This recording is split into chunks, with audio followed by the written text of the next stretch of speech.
I'm back with another quick DC update leading into the weekend. Couple new suits were just revealed over at Warner Brothers and for the DCEU yesterday, and I wanted to get this information out there. Now, if you think this has to do with executives at Warner Brothers or at Warner Brothers Discovery, that's not what this is. Actually, there's one movie that I don't get to talk about very often, or it's kind of left in the background, and that is Shazam 2: Fury of the Gods. This is currently filming, and the director's back. We've got Zachary Levi back, and they just revealed his new suit yesterday. A bunch of pictures hit Twitter and all over the internet, and I'm going to include some of those in this video so you guys can see what the suit looks like. It is very much more in line with what the other DC costumes look like. So I'm really happy with the direction they took, and it looks more adult oriented. It's not as flashy as the last one, because the last one was very solid, didn't have any breaks in it. This looks a lot like Superman's costume with the check marks in it and everything. It looks really good. So I'm really happy with the costume and the direction they're taking with that. And I really enjoyed the first movie. Very different in tone from some of the other DC stuff, but I really enjoyed the movie, and I like Zachary Levi in that role.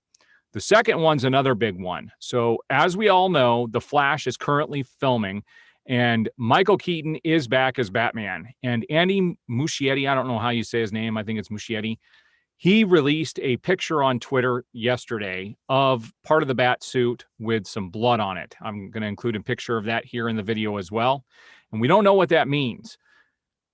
Here are my thoughts on what they're doing already with the marketing. They've already shown a little picture of the Batmobile from 1989 Batman.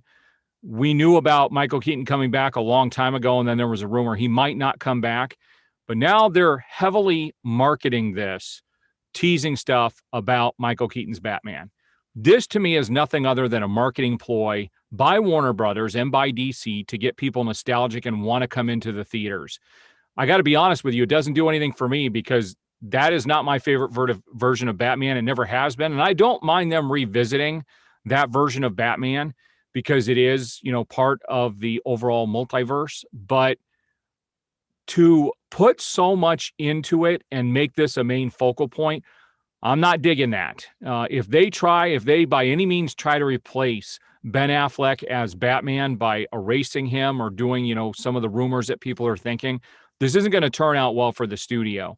And this is one of those things where they are heavily marketing by releasing these little things that have to do with the 89 version of Batman. And again, I'm okay with it to a point, but this movie needs to stand on its own two legs, and it needs to be a story that's about the Flash and not rewriting stuff that's already come in the past. I really hope Warner Brothers Discovery is going to fix the issues that they have with the movies right now. And it looks like they may do that. But I really hope this movie goes in a direction that's going to please everybody. And it's just too hard to tell at this stage. But if they keep pushing this Batman stuff, it's a marketing ploy. It's all it is. It's trying to get people excited to go to the theater. But that's not what this is. This is the Flash movie. It's not a Batman movie. So for them to do this is a little deceiving and not necessarily something I want to see happen. But we'll see how this goes. It will be nice to see Michael Keaton back in that role, but I hope it's not a focal point of the film, which it looks like they're going to make it. All right, so there's my quick update. Just a couple of costume things. We've got Zachary Levi appearing in Shazam 2, which is currently filming, and that's a movie I forget to mention once in a while.